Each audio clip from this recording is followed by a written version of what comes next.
call them up and down. Yeah, we call them up and down. Stadium stairs in college is what we used to call them. I'm sorry, I'm a little out of breath. That's what I usually do after I do my walk.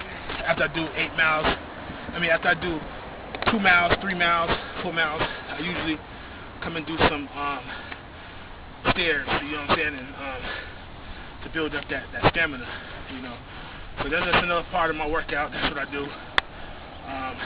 So I'm going to do this whole thing all the way down, then I'm going to come all the way back. And that's just another part of the workout. Boss.